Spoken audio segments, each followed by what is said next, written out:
Bab 2719. Pedang yang paling cocok. Ketertiban. Warrior yang merasa sangat kagum pada dirinya. Tidak peduli 3 buah pedang takdir, atau pedang utama yang terus mengikutinya ini, semuanya bukanlah pedang miliknya sendiri. Hanya pedang leluhur barulah pedang milik warrior yang. Jika dia adalah orang baik, pedang leluhur akan menjadi pedang kebaikan. Jika dia menjadi iblis, maka pedang leluhur akan menjadi pedang iblis. Pedang takdir dan pedang utama hanya mengikuti warrior yang, tidak termasuk pedang milik warrior yang. Pedang ini pernah mengikuti tuan sebelumnya, mereka mengikuti ilmu pedang tuan sebelumnya. Pedang dan ilmu tidak cocok. Ini adalah masalah yang sedang dia jumpai sekarang. Pedang Slater Langit sebelumnya begitu menolaknya karena dia bukan pemilik pedang ini sesungguhnya. Jalan pedang Slater Langit tidak cocok dengannya. Setelah pedang mencapai tahap tertentu, maka akan memiliki pendirian sendiri. Kadang-kalanya, bukan orang memilih pedang, bahkan pedang juga bisa memilih orang. Untung saja, dia sudah memahami hal ini. Warrior yang tidak berencana membuang beberapa pedang ini, dia memandang ke arah semua pedang. Aku tidak peduli dulu kalian pedang milik siapa, sekarang aku hanya ingin bertanya pada kalian, apakah kalian bersedia mengenalku sebagai tuan kalian? Kultivator pedang menguasai ilmu pedang, sekarang dia harus memahami pedang-pedang ini dulu. Beberapa saat kemudian, pedang utama langsung masuk ke dalam kening warrior yang. Pedang ini paling lama kedua yang mengikuti warrior yang. Selama beberapa tahun ini, warrior yang bukan orang jahat, sekarang hal yang ingin dia lakukan adalah membantu dunia ini, bukanlah merugikan dunia ini. Jadi, dia memilih untuk mengikuti. Mengenalinya sebagai tuan. Setelah pedang utama masuk, badan warrior yang bergetar, lalu merasakan segala hal tentang pedang utama, termasuk pemikirannya. Pedang utama juga bisa merasakan pemikiran warrior yang sebenarnya. Sama-sama mengetahui isi hati. Warrior yang melihat ke beberapa pedang yang tersisa. Kemudian, 3 buah pedang takdir langsung masuk ke kening warrior yang. Menyatu. 3 buah pedang ini akhirnya memilih untuk mengikuti warrior yang. Tetapi, pedang 5 elemen masih tidak bergerak. Warrior yang juga tidak memaksa. Dia membalikkan telapak tangan kanan, muncul pedang Slater Langit di telapak tangannya, lalu memberikan pedang ini kepada Shiro. Shiro menerima pedang dan mulai memulihkannya. Warrior yang mengelus kepala Shiro, lalu berbalik badan pergi. Di belakang gunung sekte pedang, warrior yang berdiri di atas puncak. Warrior yang diam melihat ke awan dan mulai berpikir. Ketertiban. Dunia ini seharusnya memiliki ketertiban, tapi sekarang sudah ada ketertiban yang dibangun oleh Valen, hanya saja ketertiban ini terlalu tegas dan sadis. Dia tidak memberikan jalan hidup kepada orang lain. Jika seseorang tidak ada jalan hidup, pasti akan berjuang sekuat tenaga memberontak. Warrior yang juga akan berjuang sekuat tenaga. Karena firasat mengatakan, suatu hari dia pasti akan berjumpa dengan Valen. Dan yang paling kuat itu. Beberapa saat kemudian, warrior yang tersenyum, lalu melambaikan tangan kanan, sebuah pedang membumbung tinggi ke langit. Pedang berwarna merah. Pedang leluhur yang waktu itu bersama dengan dia masuk ke ilmu iblis. Suara langsung menggema di langit. Melihat cahaya pedang berwarna merah di langit, senyuman di wajah warrior yang semakin lebar. Sampai sekarang dia baru menyadari pedang yang paling cocok dengan dia adalah pedang yang paling terbaik. Pedang kuat atau tidak tergantung personal. Warrior yang memejamkan kedua matanya perlahan-lahan. Beberapa detik kemudian, dia membuka telapak kanannya, sebuah cahaya pedang melintas di pegunungan. Seraas. Darah langsung memuncrat keluar. Darah yang memuncrat langsung masuk ke dalam leluhur pedang. Dengan darah mengayomi pedang. Selanjutnya, darah warrior yang terus mengalir, permukaan pedang leluhur langsung bergetar dan suara deru pedang terus menggema di langit. Darah warrior yang terus mengalir masuk, pedang leluhur mulai bergetar kuat dan menjadi merah. Tidak hanya darah, niat membunuh dan jiwa pedang memancar keluar dari badan warrior yang. Sampai akhirnya, niat membunuh dan jiwa pedang masuk ke dalam pedang leluhur. Tentu saja sekarang tidak menggunakan darah lagi, darahnya sangat terbatas, jika mengalir terlalu banyak dia juga akan mati. 2 jam kemudian, warrior yang barulah berhenti. Pedang leluhur terbang ke depannya dan menjelma menjadi gadis berbaju merah. Warrior yang mengelus pipi leluhur pedang dan tersenyum, mencari begitu banyak pedang, kamu paling cocok denganku.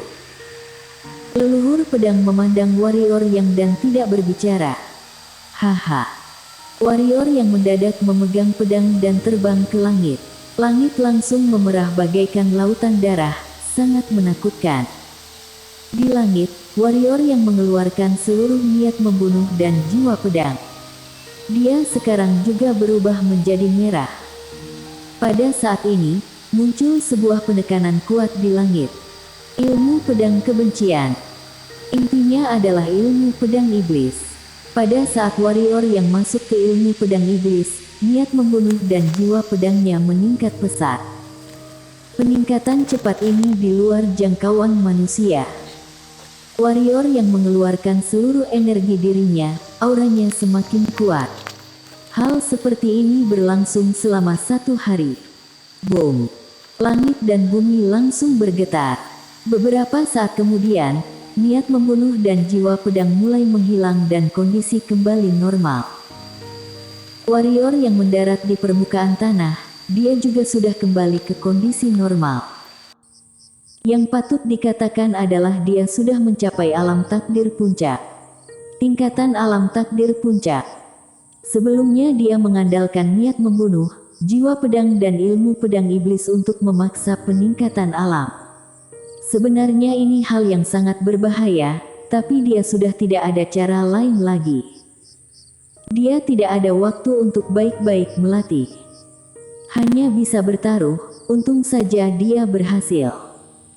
Dia yang sudah mencapai alam takdir puncak, kekuatan lainnya juga ada peningkatan pesat, leluhur pedang juga ada peningkatan.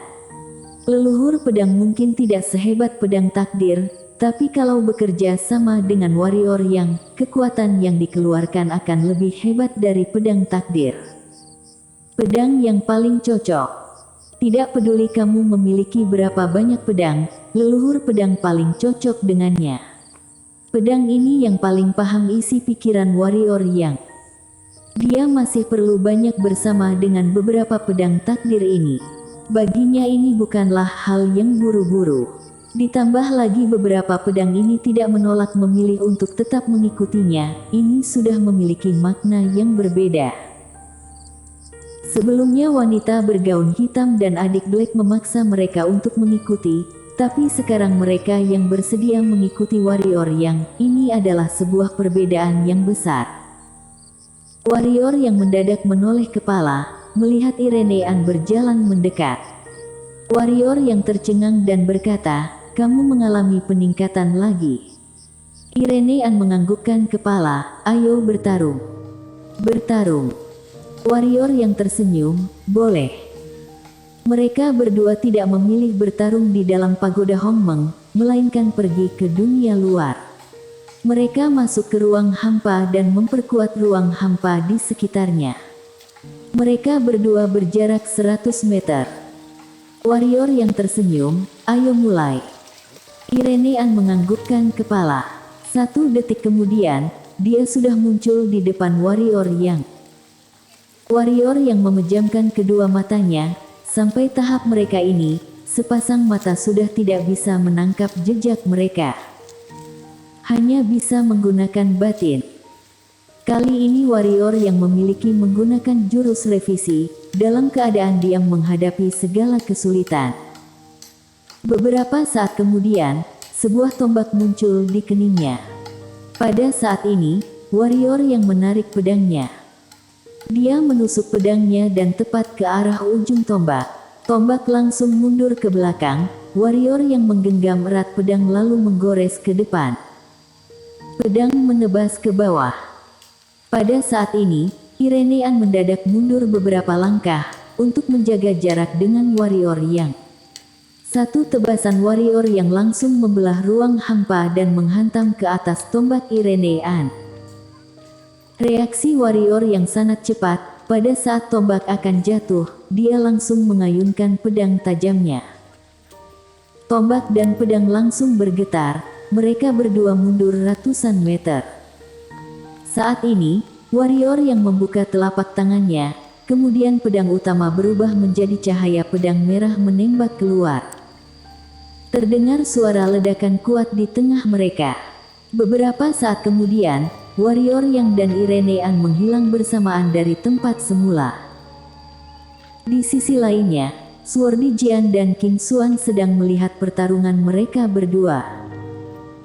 King Xuan berkata dengan suara kecil, gadis kecil itu memiliki talenta super dan hebat sekali. Swordy Jian memandang Irenean lalu menganggukkan kepala, gadis kecil ini tidak lebih lemah dari cucuku ini. King Xuan memandang Swordy Jian, cucumu ini terlalu licik dan jahat. Memiliki perbedaan sifat dengan Sino, aku juga tidak tahu kenapa Sino bisa main bersama dia. Swordy Jian tertawa, lalu berkata dengan serius, apa kamu tidak menyadari? Ada beberapa sisinya adalah sosok Sino sebelumnya. King Xuan memandang warrior yang lalu berkata, iya. Tetapi, kamu seharusnya mengetahui bahwa masalah ini semakin rumit. Apa kamu benaran mau terlibat masuk ke permasalahan ini? Swordy Jian berkata, bagaimanapun juga dia adalah cucu muridku, mana mungkin aku tidak memedulikannya. King Xuan menganggukkan kepala dan tidak berbicara apapun. Di kejauhan, warrior yang dan Irenean juga berhenti. Mereka hanya berlatih saja, tidak mungkin bisa mengeluarkan serangan mematikan. Jika mereka mengeluarkan serangan mematikan, tentu saja tidak akan bisa mengeluarkan kekuatan mereka yang sesungguhnya. Hanya sebatas latihan saja. Warrior yang membawa Irenean pergi mencari Swordy Jian dan Qian Xuan. Warrior yang memberi hormat, guru leluhur, Bibi King. King Xuan menganggukkan kepala dan tersenyum. Kekuatan warrior yang sebenarnya berada di atasnya, tapi dari awal sampai akhir warrior yang sangat menghormatinya. Dia bisa merasakan rasa hormat dari lubuk hati paling dalam, bukan munafik. Swordy Jian berkata, apa kamu bisa mengendalikan ilmu pedang itu? Yang dimaksud adalah ilmu kebencian pedang warrior yang. Warrior yang menganggukkan kepala, bisa. Swordy Jian menganggukkan kepala, baiklah. Pada saat ini, ketua pertama klan yang muncul di depan mereka, lalu memandang warrior yang, ada orang yang datang, katanya dari Sekte Belantara. Sekte Belantara. Warrior yang menyipitkan kedua matanya. Lalu dia membawa semua orang ke gerbang kota. Mereka pun melihat Yoshi Huang berdiri di paling depan, di sisinya juga ditemani beberapa master alam penguasa takdir. Yoshi Huang memandang warrior yang, kami membawa semua anggota kami, jumlah sedikit banyak, apa kamu bersedia menampung kami? Warrior yang diam sejenak lalu berkata, tentu saja. Yoshi Huang berjalan ke depan warrior yang, di belakangku ini adalah pihak-pihak yang berasal dari Wenaji. Mereka bisa mewakili Wanji, jika kamu perlu langsung panggil Saka. Warrior yang berkata, apa mereka akan menuruti perintahku? Yoshi Huang tersenyum dan berkata, itu tergantung kehebatanmu. Bersambung.